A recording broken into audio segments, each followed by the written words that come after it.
Hello, everyone. Welcome to the live session for today, June 5th, 2023. We are excited to have everyone here. And I'm going to hand this over to Professor Impey, and then I'll do some quick overviews of things that we've got going on. We've got some podcast episodes that are live. Chris, why don't you welcome everybody, and then we'll get started with the live session. Okay, so welcome everyone to live session for our online classes, the MOOCs, or however you might have found us online, and the floor will be open for any question in astronomy. Excellent. So the way this works is please post your questions in the chat. I will grab those from there. We try generally to go in order that we receive the questions, but I jump around to try and give everybody a chance to have a question and to get a variety of topics. Keep these at a beginner level, please. This is an introductory stream. We're not going to be solving differential equations or anything like that on here. I will grab the first question right now. This one is from Berhan, who asks, I would like to ask, when did time start, and what is the relationship of the creation of the universe and time? So the question of the origin of time in a cosmic sense is an important one, actually. It's a philosophical as well as a physical question, because in the modern day old universe, we measure time in various ways through astronomical cycles. That's how humans do it. But fundamentally, in physics terms, we measure it by the oscillation of atoms. That's how the second is defined, by the oscillation frequency of the cesium atom. That's the standard. But what about before there were cesium atoms? What about when the universe was tiny, when it was just a boiling quantum sea of fundamental particles? How do you measure time? How do you even define time then? And the answer is we don't actually have a very good way to define time. So we project backwards in the Big Bang model, and the projection backwards is basically a correlation between density, temperature, and time. But there's no actual measurement of it. So it's a purely theoretical construct within the Big Bang model. There's no external physical way of defining time in the Big Bang itself. Excellent, thank you. The next question is from Supreme Scientist, who's on with us live, who says, Professor Chris, what is the consensus among astronomers regarding the origin of the moon? The consensus is and has been for some decades that the moon formed from a collision of the Earth with a Mars-sized object very early in its history, perhaps within 50 million years of the Earth's formation. We know the age of the moon and we know the age of the Earth, and the moon is very slightly younger than the Earth. And a plausible scenario has been created whereby in a collision of the infant Earth with a Mars-type object, a lot of the mantle material splashed off, it was still molten, into space, and then aggregated by gravity and formed a close orbit with the Earth. That orbit has since changed, so the moon's orbital period has lengthened and its distance from the Earth has increased. Evidence that this collision occurred is based on the composition of the moon. The moon does not have the same interior composition as most planets in the solar system. In other words, it doesn't have a metallic core. It is basically pure mantle material, and that's consistent with the explanation of a collision. And the orbital parameter is also consistent with a collision. The trouble is there's no smoking gun. There's no clinching piece of evidence that can prove that this happened, because it's 4 million plus years ago and the evidence has all gone away. So it's a sort of plausible scenario, but we may never be completely sure. Thank you. The next question is from another live viewer. LZL asks, how do astronomers determine the age of stars and galaxies? And what are some of the key indicators or methods used in this process? So the methods involve the age of stars, because galaxies are made of stars, and so if you can measure the age, especially of the oldest stars in a galaxy, you can essentially get an idea of the age of the galaxy. And so typically for a galaxy, that means finding the old stellar populations, population 1 as they're called, and that's the halo population. Globular clusters are good examples because we can measure the age of globular clusters using HR diagrams. So we measure the age of galaxies by looking for their oldest stars and then by matching to theories of stellar evolution, basically the main sequence turnoff, which evolves in luminosity and color over time, and that gives you a way of age dating a population of stars like a star cluster or a globular cluster. It's very hard to determine the age of an individual star, so we tend to do it just for collections of stars in galaxies. Excellent. The next question is, again, from one of our live participants. John V. G. asks, on the occasion of World Environment Day, I'd like to know how scientists work to keep space pollution-free in terms of satellites, rockets, spaceships that are sent for exploration. It's becoming a problem. The problem of space junk or space debris is a growing problem. Astronomers don't, unfortunately, have much control over this because most astronomy is done from the ground with telescopes, and astronomers don't really contribute to the space junk problem. But they do argue for the launching of satellites and telescopes in space. That's the scientific research component of space junk is dwarfed by the commercial component, which is to say satellites for delivering internet or weather. So it's really the commercial sector and the government sector, for various reasons, that is launching hundreds and actually thousands of satellites. So that's the biggest problem of space junk. And the economic drivers are unfortunate because they go in the wrong direction. People are still able to make money by launching satellites, and they are hoping to make more money by having fleets of small satellites delivering internet to remote parts of the world. So the incentives, unfortunately, are going in the wrong direction. There's no governing body to control the amount of space debris or junk. The big pieces are the least worrisome because the large satellites and large observatories tend over time to degrade their orbits, deorbit, and then burn up in the atmosphere. So those big things tend to go away, and there's not that many of them. But the small objects are the ones that are a problem, and there are tens of thousands of those now. As kind of a follow-up, the next question is, do they in any way harm our atmosphere, or is it just the problem in space? There's no net effect on the Earth's atmosphere. In other words, the debris up there is not like contaminating the atmosphere or changing its chemical composition. Because even though there are a lot of these objects, tens of thousands of them, I mean, the atmosphere is a huge entity with an enormous mass, and so it's not really possible for our objects, the objects we put up there, to change the composition of the atmosphere.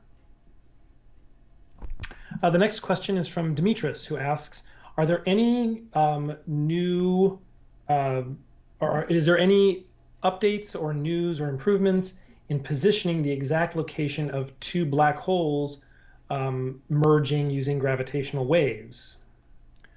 The models of gravitational waves from black hole mergers are pretty sophisticated now. So there are well over 50 black hole merger events that have been discovered by LIGO and Virgo, the European version of LIGO.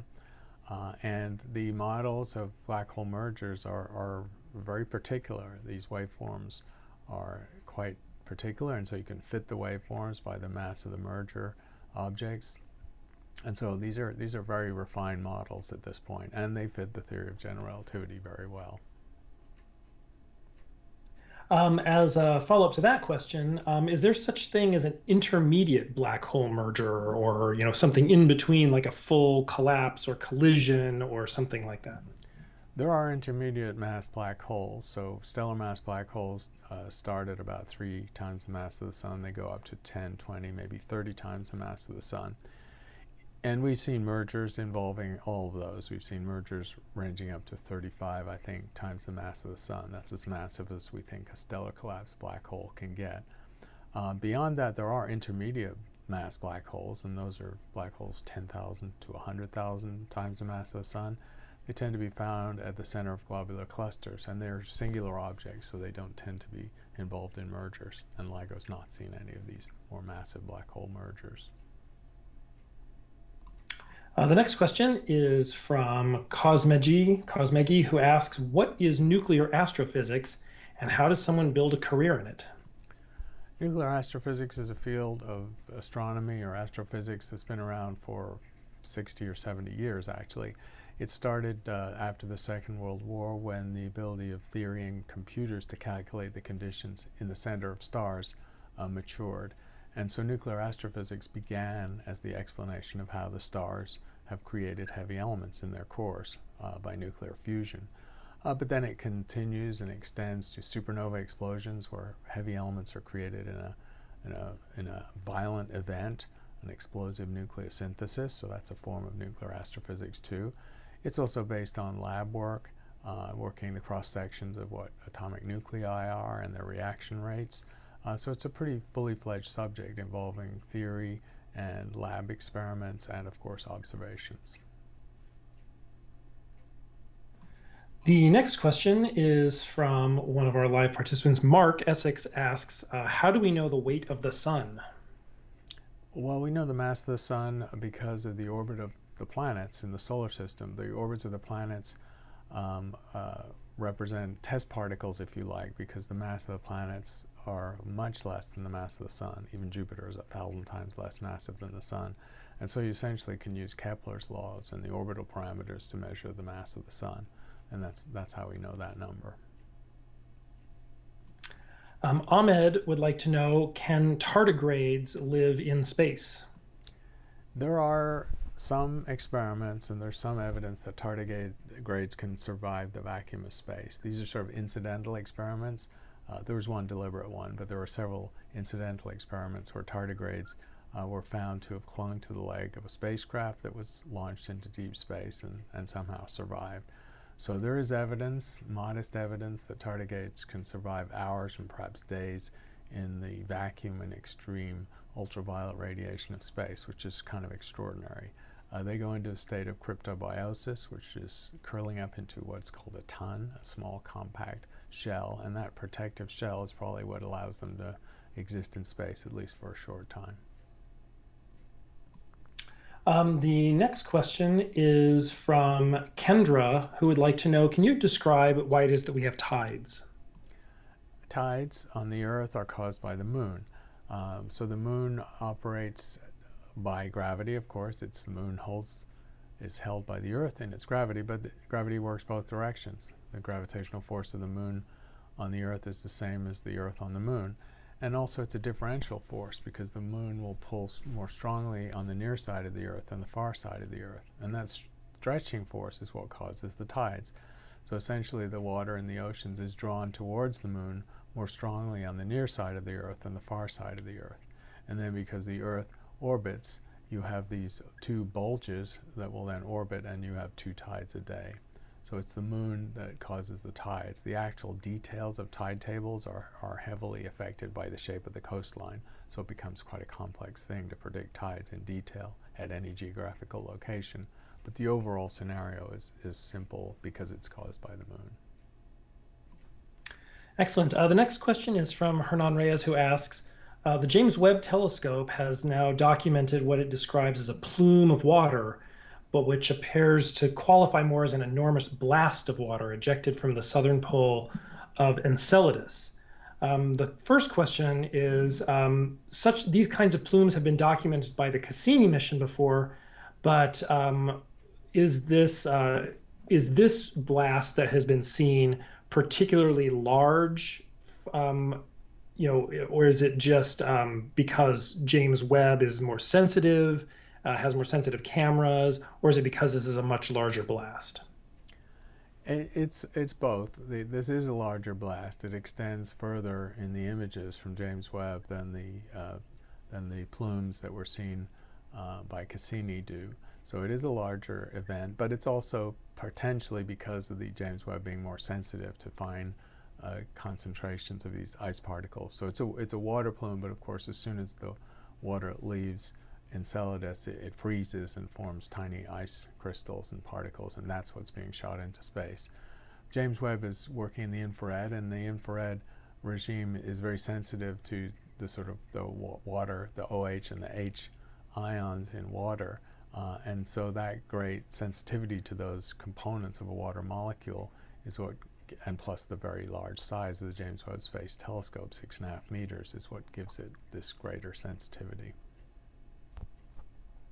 And then as a follow-up to that, can you talk about how the blasts, how this water is ejected so high? because it seems like the blast is disproportionate to the size of Enceladus. What propels it into space that far? So Enceladus is a small object. It doesn't have a lot of gravity. So there's sort of two parts, two answers to the question. The first is that the gravity is very weak. Gravity on Enceladus is hundreds, actually a couple of thousand times weaker than the Earth. So the escape velocity is obviously very low, and so a modest ejection velocity will send the ice particles very far from the object. The second part is what propels them in the first place. Enceladus is a small object, but it's almost certain to have interior geological heating, and these subsurface oceans or aquifers are going to be existing under pressure because of that heating. That heating is caused not by the mass of Enceladus, because it's a pretty small moon. It's caused by tidal heating from Saturn. And so tidal heating is flexing Enceladus, and that's creating internal pressure. And that internal pressure is shooting the particles out, and then the very weak gravity of Enceladus explains why they move so far from the small moon. Excellent. The next question is from Shadow09, who says, thank you for the amazing course on Coursera. Your lectures are great. Do you have any recommendations for other astronomy-related courses that we can move on to after finishing one like this? Well, I'll always stick to our own work, and of course we have an astrobiology course, which we started in 2019, so it's some years after the astronomy course. So if you're interested in life in the universe and exoplanets, that's one we recommend. And then we just launched late last year, a third MOOC for Coursera, a History and Philosophy of Astronomy. So if you're interested more in the historical and the conceptual, philosophical aspects of the subject, that third MOOC is one that I would recommend. So there's two more under our umbrella. Excellent. And while we're on the subject of MOOCs, for those of you who are in our classes, we have had some interview podcasts available for a long time, since the beginning of the course. But at some point, the links to those got broken because we had some server issues. But I wanted to let everybody know that they are now back online and available, so you can either access them through the course, or you can go through Spotify or any of the major podcast apps, and you can search for Teach Astronomy podcasts, and you can find those interviews, but they're also linked from the course. So if you have a chance to check those out, I think you'll really enjoy those. Chris does a really excellent job of interviewing the other colleagues of his in the department. The next question from Ragnar asks, concerning vacuum energy, what is the current thinking about the vacuum catastrophe, where the calculations of vacuum energy per cubic centimeter in the cosmos varies by hundreds of orders of magnitude? So the problem of vacuum energy is that the standard physics calculation fails. So there is vacuum energy in physics. It's a well-known concept that goes back to the birth of quantum theory, where even in the total vacuum, in the absence of any field or any energy or any force, you have a sort of half of a Planck constant's worth of vacuum energy, a 0-point energy in the vacuum. The trouble is, if you try and connect that to the cosmic vacuum energy that's causing the accelerating expansion of the universe, as the question implies, this calculation fails by many orders of magnitude. It's not even close to being right. And so clearly the vacuum energy that we understand from physics and measured in the lab is not responsible for the accelerating expansion of the universe. And the current answer to that question is not clear. There's no current excellent physics theory candidate for explaining the dark energy that's accelerating the expansion of the universe. So Randy Lee simply asks, do we accept flat Earth questions? But perhaps you can talk a little bit about the rise of flat Eartherism, and do you have any ideas about why it's become so common and in the last few years? So flat Earth, of course, historically has a place, because there was a time when we didn't know the shape of the Earth. So the Greek philosophers, who'd never traveled around the Earth enough to realize it was round by exploration, were able to calculate that it was round. They used the eclipse geometries to figure out the fact that the Earth was a sphere, and then they were able to measure the distance of a fraction of the Earth's surface and extrapolate to the entire Earth diameter. So they knew the size of the Earth 2,500 years ago, the Greek philosophers. Now this knowledge was lost with the Dark Ages, with the fall of Rome, with the loss of an enormous amount of knowledge. And so flat earthism just grew in the medieval times into the Middle Ages because people were ignorant. They didn't know better, and the Earth seemed to be flat. So they were just using the appearance of the Earth if you don't travel very far. The modern version of flat eartherism is of course a bane to the educator and the astronomer, since it seems to be a willful denial of what we know to be the case. I don't know quite how to explain it because people believe all manner of things. The level of pseudoscience and superstition belief in the United States general population is quite high. About a third of the population believe a handful of things that are just clearly not true, including flat Earth. Flat eartherism surged. If you use Google Trends to look at the search rate on flat Earth, it's not constant over time. It actually took a surge 4 or 5 years ago, strangely, because Kyrie Irving, a well-known NBA basketball player with a large social media following, was a flat earther, and he put it out there on his social feed, and then it went viral with social media. And it's never quite dropped back to the levels before Kyrie. So you can, in a sense, blame one basketball player for the surge in flat Earth popularity, if you like, if not belief, in the United States. Jake Johnson, who's on with us live, asks, what is the difference between tidal forces and gravity? So gravity is a force which is measured in newtons. It would be the physical unit for force in physics. And tidal force is a differential force. So it's really the difference between two forces as opposed to an absolute force. And it, of course, corresponds to a stretching. And so when we talk about tidal force, we're talking about something that will stretch or act as a physical stress on a physical object like the Earth or a planet or a moon.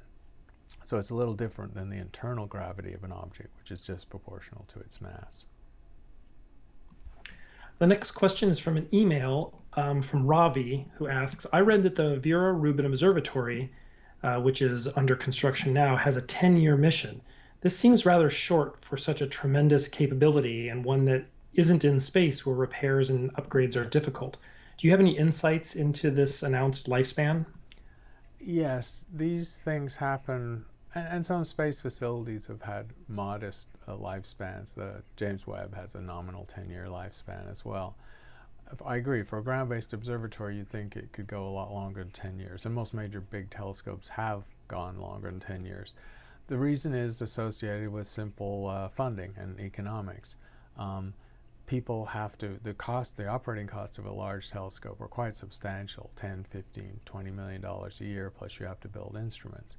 And so when the telescope is built, there probably isn't enough money in hand to guarantee observations beyond a decade. And if money is coming from the federal government, they also are not willing to lay out a timeline longer than that, because that's 2 or 3 election cycles, and budgets are just uncertain on that timeline. So basically it's the uncertainty of funding that leads people to modestly claim a lifetime for a facility of 10 years. But of course during that 10 years they will actively be seeking contributions from partners and private donors and foundations and the government to keep it running well beyond 10 years. So I do expect the Vera Rubin Observatory to persist for longer than 10 years. Also, the major science goals of the observatory, which are framed in the documents that guided its construction and design, they need to have an end point.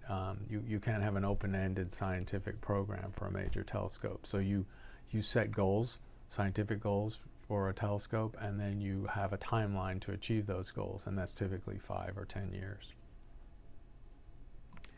The next question is from Vision Beyond, who's on with us live. What is the difference between globular and open clusters? So globular clusters are the largest aggregations of stars in the universe or in any particular galaxy. And because of their large amount of gravity, they form spherical objects, which is why they're called globular. And they will typically contain anywhere between 100,000 to several million stars. I think the biggest globular clusters even get towards 5 or 10 million stars. And they tend to be old stars. They tend to form early in the history of a galaxy. Open clusters are younger objects. They are smaller objects physically, and they are less massive and have fewer stars in them. And so they're not as tightly held together by gravity. And so open clusters over time will disperse. The Pleiades is a nearby example of an open cluster in our galaxy, where we can see the gauzy gas left over from the formation of those young stars. And over time, over hundreds or thousands or millions of years, those stars will actually disperse from the place of birth, which will never happen with a globular cluster. It's held tightly together by gravity. Wendy Travers sent an email and would like to know, can you discuss the Great Filter hypothesis for life in the universe? The Great Filter idea is an idea of astrobiology, essentially, and I think it's mostly attributed to Rubin, who's a philosopher who's interested in astronomical and cosmological topics, although others have written about it as well. The Great Filter is the idea that in the evolution of life, from microbes to complex and intelligent creatures, there are some steps that are hard, so to speak, which is to say they don't happen very easily or very often if you have many biological experiments. And so for life to get to our stage of development, where we have advanced creatures with intelligence and one at least with technology, us, that can actually be quite unlikely. And so it's a way of hypothesizing a filter or a difficult step in evolution, which means that you don't often get to the advanced stage of evolution. Even if you have many microbial experiments, only a tiny fraction of them will get to our stage of development. So it's a hypothesis. Of course, it cannot be verified at all until we start finding other forms of life in the universe. And if all the forms of life we find end up being microbial and none are advanced, then it's an argument that the filter is in place and is culling life before it ever gets complex or intelligent. The next question is from Ivan, who asks, are there currently any plans to build an observatory on the moon? There have been moon observatory plans going back almost half a century. NASA had design studies from the 70s and 80s. It's been known for a long time that the moon is an incredibly good place to do astronomy of every kind. It has no atmosphere, it's geologically stable, it's not terribly far away, and if you built enough infrastructure, you could probably build the observatory robotically. You wouldn't actually need people there, which would be difficult and expensive. So for optical astronomy, it's brilliant. For radio astronomy, if you're on the dark side, sheltered from the Earth's radioactivity, it's brilliant. It's pretty good for any kind of astronomy. So you could have an all-purpose observatory on the moon that would be really impressive. The price tag is still going to be high, and at the moment, no one has put together a proposal that has any traction for that to happen. And so I'd say the time frame for a lunar observatory is 20 or 30 years minimum. The next question is from Dimitri, who sent an email. Why do scientists believe in Hawking radiation, the Oort cloud, extraterrestrial life, or dark matter particles after decades of searching, with some even considered unobservable or unprovable? There's no direct evidence for them, so isn't it time to re-examine these theories instead of engaging in an almost religious belief in them? So it's a good question. At what point does a hypothesis deserve to be refuted or debunked or replaced by another hypothesis? And it's something scientists do struggle with. So for examples that were given in the question, in each of those cases there's enough evidence, inferential evidence, that leads people to retain that idea. Taking the Oort cloud as an example, we know comets come to the inner solar system. We see them, we can infer from well understood laws of gravity and orbits that for every comet we see in the inner solar system, there must be very many more at the outer points of their trajectories moving extremely slowly. That's a very reliable calculation. So even though we haven't observed the Oort cloud, which is at tens of thousands of astronomical units, that's a pretty safe assumption that the Oort cloud exists because we see a component of the comet population. For something like dark matter, it's trickier because we haven't detected the dark matter particle. We've done a lot of elimination and ruled things out. So at some point, people are starting to hedge their bets. People are wondering whether the gravity theory needs to be altered. So it's not true that people necessarily hold religiously to an idea. Maybe in some quarters of science and astronomy that does happen. But in general, the idea will be refuted or rejected if it doesn't have enough evidence to support it, or if you spend decades fruitlessly searching for an explanation, people will go in a different direction. The next question is from live viewer Ellensburg, Washington, who asks, hello, Professor. When were the rings of Saturn formed? The rings of Saturn were formed at the formation point of Saturn. So Saturn congealed from the solar nebula. There was a rocky core, which we believe to be 5 or 10 Earth masses. And around that rocky core, gravity formed an object that was mostly made of hydrogen and helium, which is the composition of the solar nebula. And that grew quite quickly, we think in only 5, maybe 10 million years maximum, to the size of Saturn. And then the rings formed in a miniature version of the solar system formation itself, where there was debris in the equatorial plane of the spinning planet, which shares the angular momentum of the sun and the whole solar system. And the rings essentially represent failed moons. Also, of course, moons were formed, and those moons tend to be much further away. So we think that all happened very quickly, within probably 10 million years of the solar system formation and with the planet formation itself. Isla Holroyd sent an email. Hello, Professor. I would like to know, what is electron degeneracy in stars all about, and where else is it evident? Electron degeneracy is a quantum physics phenomenon where there's a thing called the Pauli exclusion principle in physics, which is a quantum principle that states that no two particles can have exactly the same set of quantum properties. So it's a part of quantum physics theory, and it's also observed to be the case. And what that turns into when you have a particle like an electron, when no two electrons can have exactly the same set of quantum properties, effectively in a material containing a lot of free electrons, that amounts to a pressure. And so the electron degeneracy, the fact that they can't share quantum properties, leads to a pressure. And it's that degeneracy pressure that keeps the matter inflated to a certain degree.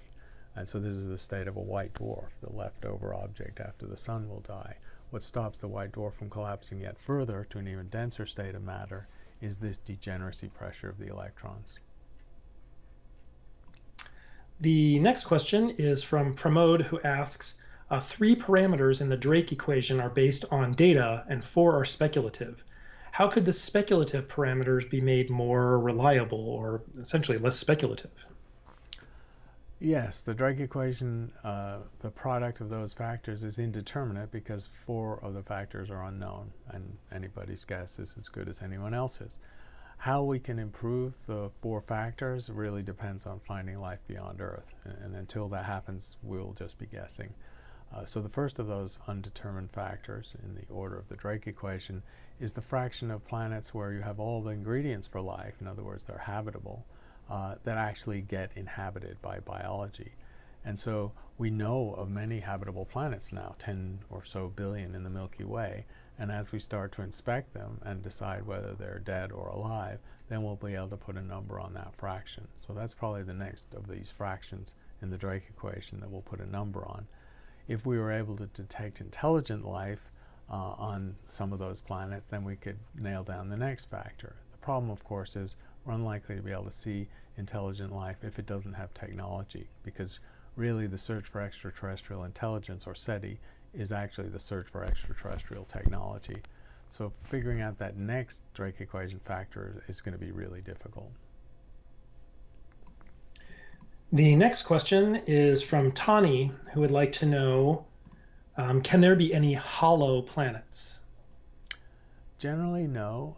Planets will not be hollow because the gravity force increases and it moves centrally, and so it will centrally concentrate any material. So anything that collapses under gravity will naturally be denser in the center than at the edges.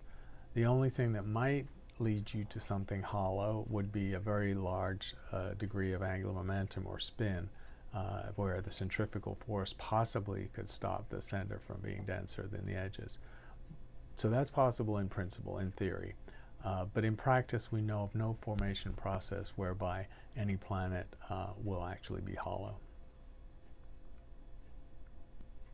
The next question is from an email. Craig asks, if you can see the cosmic microwave background radiation from every direction at 93 million light years away, why are we told that the universe is flat? Well, seeing the microwave radiation in every direction doesn't directly implicate the shape of the universe. So the fact of seeing the radiation just tells us we can see back to an era called the recombination era, 400,000 years after the Big Bang, when stable atoms formed and radiation could travel freely through the universe. That doesn't tell you anything about the geometry of space. However, people have used the structure of the microwave background on the sky, the speckles, if you like, the fluctuations, if you like, to measure the size or the shape of the universe because of the way that radiation travels through space. Does it bend? Does it magnify or demagnify if space were curved? It doesn't. It travels smoothly and linearly across space, and so space therefore seems to be flat. The next question is from one of our live participants. What is the current estimate on the number of exoplanets in the Milky Way, and how many are expected to be in the Goldilocks zone? Well, the total number of exoplanets is not yet determined, but the best estimates from microlensing, which are sensitive to very low masses and sort of lead you to do an unbiased snapshot, suggest there's at least one bound planet per star. There was a paper that concluded that about 10 years ago, and that number hasn't really changed. Therefore, the number of exoplanets in the Milky Way is equal to or larger than the number of stars, which is about 400 billion if you go all the way down to the dimmest red dwarfs. The fraction of those that are habitable or in the habitable zone is, of course, much smaller, and the number that is habitable is estimated between 10 and 20 billion. The next question is from Nikhil Rao, who asks, you said that the moon is younger than the Earth, so that the moon and Earth might have originated from the same body. How can we comment anything about their time of their origin? Well, that is difficult because the age measurements, of course, are better and more reliable on the moon than they are on the Earth. So we actually infer the age of the Earth from the age of the moon because the moon is not geologically active, and so we can use radioactive decay, and we have 400, almost 500 kilos of moon rocks that we brought back to the Earth during the Apollo era. So there's a very accurate measurement of the moon's age, and we just infer from its formation process that the Earth must be slightly older. Measuring the age of the Earth that reliably is not possible because the Earth is such an active, restless, geologically active planet. There are very, very few rocks you can find anywhere on Earth that are more than 3 or 4 billion years old. And so people have found zircon crystals in Western Australia that date back to 4.4 billion years, and then a few small indications of earlier rocks, but that doesn't amount to a very accurate age estimate. Lucas asks, why are population 1 stars mostly concentrated in globular clusters? Actually, a lot of population 1 stars are in the halo, just individual stars in the halo. The globular clusters are very prominent objects because they are centrally concentrated and contain hundreds of thousands or millions of stars. So we know how to catalog them and see them far out into the halo, far from the position of the sun, say maybe 100,000 light years out or more. Individual halo stars, and there are many of those, are also found that far out or even further. But once an individual halo star, which tends to be dim and old, is extremely faint and so hard to see with telescopes. So it's simply hard to measure all the individual halo stars. But there are more individual halo stars than there are stars in globular clusters. The next question is from an email. Tanu asks, there was news about damage to the James Webb Space Telescope due to an asteroid. So my question is, can we trace the path of the asteroid and thus vary the speed or location of JWST so as to avoid these collisions in the future? It would be nice, but unfortunately, no. So it's not clear what the collision. So there was damage to one of the James Webb mirrors, and we can see that damage. There have been images made of the damage. It's not fractured the mirror, though. The mirror is still usable. It's just lost a little effective area. There isn't really, unfortunately, nothing to do to safeguard James Webb. It's in the orbit it is at the Lagrange point, very far from the Earth in an unserviceable location. And that's where it's going to stay. And the debris that's around in the solar system that it could run into is sort of randomly distributed and scattered over a large amount of space, so it's impossible to predict. There is a calculation of what the impact rate or the odds of it happening or happening again is, and it was an unpleasant surprise to have an impact so early in the history of the mission. I think mission planners only estimated that that kind of an impact on the mirrors might happen once in 10 years. Well, it's already happened. So there's nothing really that can be done about this, though. Just the hope is that the impact's not much bigger than that, which might lead to the destruction of the mirror, or worst case, the telescope itself. The next question is from David Wismer, and it's kind of a speculative scenario, like a what if. So what would happen if two black holes were approaching each other at extremely high speeds and their event horizons just barely overlapped? Would they be able to disentangle themselves once their event horizons overlap, or is once those connect, is that it for the black holes? They have to collide. It's an interesting question. Of course, it depends on the velocity. So if the velocity was larger than the escape velocity of either black hole, then it would be a glancing encounter. So it would disrupt the objects and alter the shapes of their event horizons and maybe change their mass slightly, but then they would sail off into space. So there's really only two outcomes. Either the objects have a collision trajectory and delta v, difference in velocities, that will lead to an in-spiral and a merger, or it will be a glancing encounter. And if it's a glancing encounter, it will indeed affect the event horizons, but they will regularize and settle back into a symmetric configuration afterwards.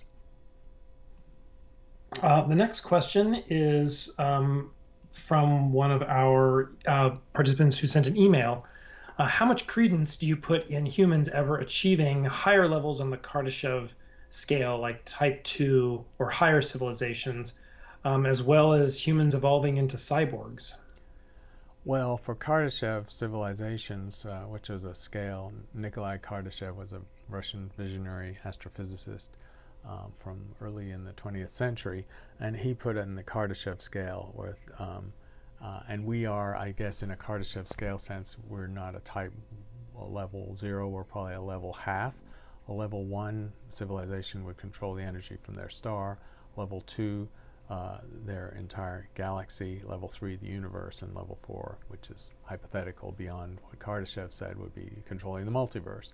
Well, these are very fanciful designations. So I think the odds of us ever even getting to Kardashev level 1, controlling the full energy of our star, where at the moment we control less than a billionth of it, I think that's a pretty much a long shot. We'd have to survive for a long time for that to happen.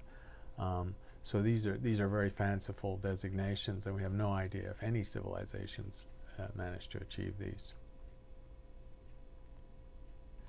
The next question is from one of our live participants. What is the relation of the calendar we follow to astronomy? Well, we follow the Julian calendar, the Gregorian calendar, which is an alteration of the calendar from Julius Caesar. So it's a Roman calendar, essentially, and it's a solar calendar designed to keep time with the sun for the seasons, for agriculture. And so it's a relic of over 2,000 years ago. And the calendar just had one alteration in the 14th century when Pope Gregory was kept by the Catholic Church, so it's a construct of the Catholic Church, made an alteration to just more accurately regularize it on the solar year, which is 365 days, 0.24199, I think is the decimals behind that. So you're trying to match your calendar to that actual time it takes for the Earth to go one full orbit of the Sun. So we use a solar calendar. It dates back to the Romans. It's been adjusted since then to be quite accurate. And it's a serviceable calendar, because with the Gregorian calendar, it's not going to get out of sync by a day for 10,000 years or more. The next question is from Star, who's on with us live. Has the idea or theory of entanglement been proven? Yes, entanglement has been demonstrated in the lab, and then there are research papers written on it probably every month, and I've seen a few in the last year. So entangled states have been observed. They've been created. I think people who work with atoms, especially in cold traps or in sort of very chilled situations near absolute zero, where you can control the motions of individual atoms or electrons, you can create entangled states at will and inspect them. So it's becoming a mature field of experimental physics. Arun, who's on with us live, would like to know, for how long do you think that life could really exist in such a hostile place as the universe? It is true that the universe is mostly forbidding and austere and inhospitable. It's most of the universe is, the depths, the absolute cold depths of space, complete perfect vacuum and temperature very close to absolute zero. And then there are the regions near stars, which can be very hot, and stars themselves are very hot. So life can only exist in sort of slender regions around stars, the so-called habitable zone. Now, because there are so many planets, however, and including many habitable planets, that still provides quite a lot of real estate for life. So although the universe is a forbidding place, it's also, because of planets and because of their orbits, a place where there are many niches where life could exist and persist and survive for a very long time. So it does seem like life has a place in this universe. The next question is from Alexa, who has been reading a book called Critical Mass by Daniel Suarez, who has some ideas in there that she'd like to know if you think are feasible. One is radiotrophic fungi used to protect a space station, and then a classic spin gravity spaceship. Are either of those ideas, do you think, feasible? I'm not sure about the fungi, so I won't comment on that. I haven't read this idea. A spin gravity space station is absolutely feasible, and those designs have been drawn up by NASA engineers from the 60s and 70s. Gerard K. O'Neill was a visionary who worked for NASA and with NASA, and he came up with these sort of pinwheel habitats that would be in Earth orbit. And the mechanics of doing that are fairly well understood, so that's a completely reasonable supposition. We're not close to building a space station of that scope, and so we just have the International Space Station where people experience zero gravity, but it definitely could be constructed. Arnold, who's on with us live, would like to know, could the meteor impact 66 million years ago have caused a change in the tilt of the Earth's rotation? I don't think so. People have looked at the deposition, the energy deposition in that impact, and while it was equal to probably 1 million Hiroshima nuclear bombs, if you do the math, that actually it's a large amount of energy, obviously, has a huge effect on the biosphere, but it does not impart enough energy to substantially alter the angular momentum of the Earth by a perceptible amount, by a detectable amount. It's not a zero amount, but it's just not detectable. Mohammed would like to know, how do astronomers deal with depression that comes through knowledge of astronomy about the vastness of the universe? Yes, existential angst. I mean, it's not a problem for astronomers. It's a problem for anyone who thinks too deeply about their mortality or about the nature and vastness of space. I don't know if astronomers are particularly prone to depression and thinking about the universe. It's possible. But I think they also feel inspired by their jobs and by the fact that they're trying to learn how the universe works, and so maybe that's what offsets for them the possibility of thinking in an existential way. Tani would like to know if we move at the speed of light in space, time slows down for us, and thus we are practically younger than those on Earth. Does this really hold true? Does it hold relevance for the biology of the human body? Like, so is this a perception thing or is this really affecting our actual bodies? It is a real physical effect. Now, we don't know how it works with a biological organism because we can't send creatures, we can't send even a small creature like an ant to a high fraction of the speed of light. We've never done that experiment. But it's a real physical effect because we've sent essentially clocks, oscillating atoms, to very high, or radioactive decaying atoms, which are clocks too, to very high speeds, and the clock does slow down. So if the physical clock slows down, then it is very reliably inferred that the biological clock will slow down, since a biological clock is just a combination of chemical elements and rhythms and cycles that are devolved from chemistry and physics. So yes, it's very likely that biology does slow down with relativistic speed. The next question is from Crawley Enterprises, who says, I'm watching online now with my 15-year-old son, who has gotten bullied a little bit at school for his bookishness and reading. Can you talk a little bit about why reading is fundamental to astronomy and how important that is to reassure him? Well, sure. Reading is, very important for everyone who cares about learning and wants to, understand how the universe and the world works. So everyone I know, of course, and all the people that I grew up with liked books. They liked reading, and it wasn't just science. They were reading about everything. So having a child who's a voracious reader, that's such a strong benefit to them for the rest of their life that hopefully that will buffer them from feeling that it's not cool but bullying is a problem, of course, at schools, and there's not an attitude adjustment that can immunize you from bullying, or sometimes interventions have to happen. But generally, reading is a pure positive thing, and it's how you learn about the universe, it's how you find out your place in the world, it's how you decide what you might want to do with your life, and that sort of never quits. You can keep doing it your whole life. Excellent, thank you. The next question is from Anas, who asks, can planetary cores condense and die, sort of like stellar cores? Planetary cores, usually, if there's a solid core, then it's a sort of incompressible substance, and even the liquid cores are more or less incompressible. So you have incompressible material at the center of most planets, whether it's liquid or solid. And so really they're incompressible, and that means they will not collapse. There's no way for them to collapse because the physical material prevents it. The next question is from Pramod, who asks, according to Stephen Hawking's theory, what is it exactly that black holes are evaporating? Is it pure radiation or matter too?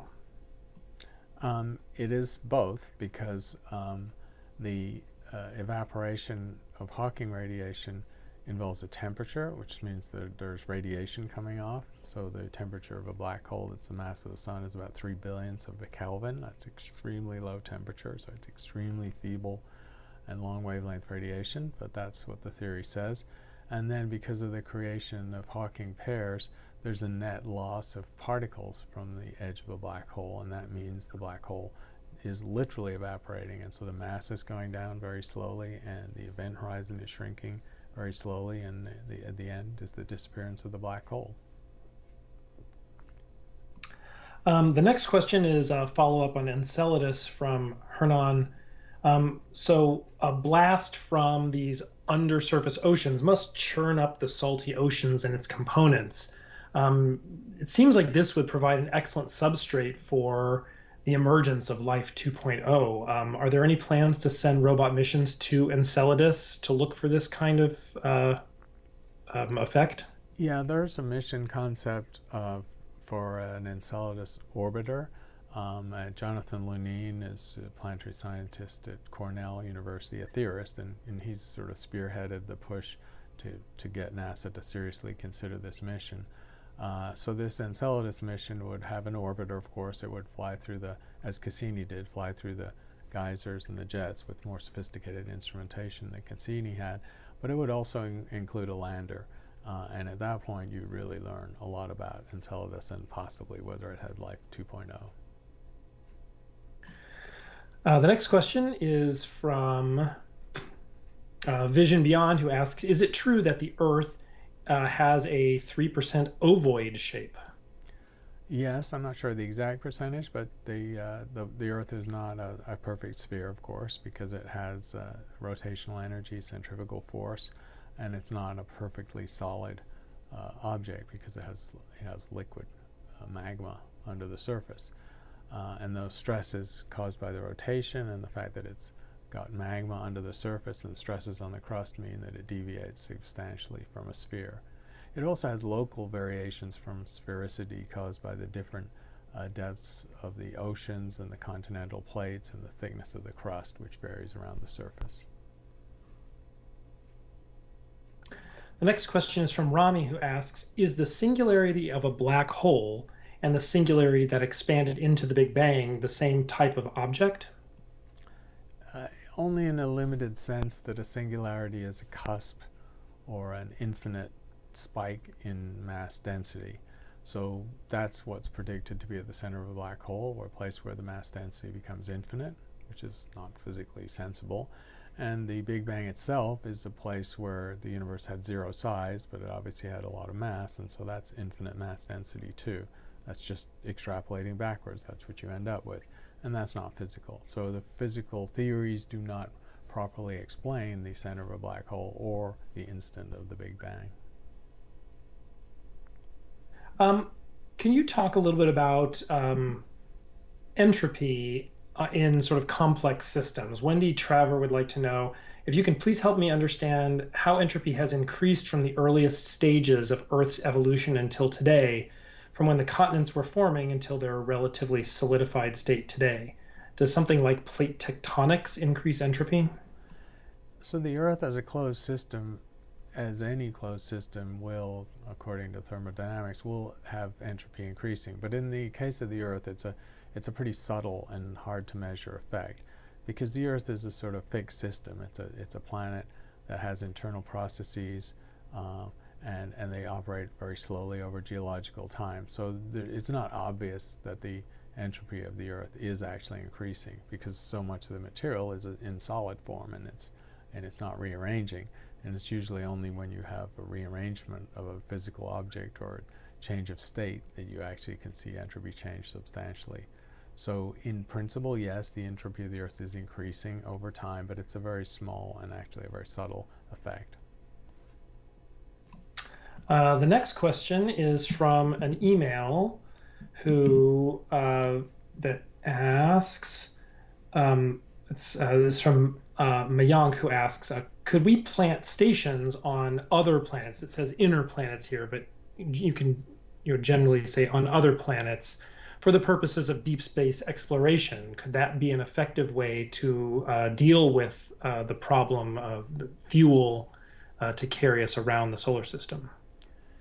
We could have bases on other planets, but actually it's more energetically sensible to do things in deep space and travel around the solar system starting from deep space. Because as soon as you have a base on a planet, you have to escape the gravity of that planet. Half of the energy cost of getting to the Mars surface is just getting the first few hours and a few hundred miles to Earth orbit. So you just don't want to spend all that fuel cost in getting out off the surface of a planet. So the best bet is that interplanetary travel in the future will be based on construction of things in zero gravity by robots and using materials that may be mined from a planet and brought up, but not actually do all the construction on that surface because it's then cheaper. You have no energy costs basically to move around the solar system. All right, it is now 11 o'clock. We're going to wrap up for today. We'll take one final question. This one is from an email, and it asks, I read that a substantial percentage of Oort cloud comets come from the protoplanetary disks of other stars. Can you shed some light on this? It's a hypothesis that it's actually quite hard to test because the Oort cloud is not directly observable. But it's a plausible hypothesis, and that's just because of the enormous size of the Oort cloud. Remember that the best guess is the Oort cloud is between 50 and 100,000 astronomical units in diameter. That's enormous. That's obviously 1,000 times the distance to the outermost planets, Uranus and Neptune. And it's a significant fraction of the distance to the nearest stars. So basically, if all the stars around us in the Milky Way have Oort clouds, these Oort clouds are not quite touching, but they're close enough that over time, as stars move randomly through space, they could come into contact and they could exchange material. So the sheer size of the Oort cloud suggests that yes, there is some transfer of material between Oort clouds in the solar neighborhood. Interesting question to end with, and a good coverage of topics as usual. Thanks to you all for the questions, Matthew for facilitating, and I think we have one on the books for a couple of weeks from now. I have a trip to the UK, and after I get back, we'll have another live session. Excellent. Thank you very much, everyone, for joining us. Make sure you like our video or the live session today, and subscribe to our channel. Click the bell icon so that you hear updates. Our next session will be coming in 3 weeks. I don't remember the exact date. I think it's June 26th. So that's when we'll be back. Again, check out our podcasts and our online classes. We've got 3 of them on Coursera, and we will talk to everyone in a few weeks. Take care.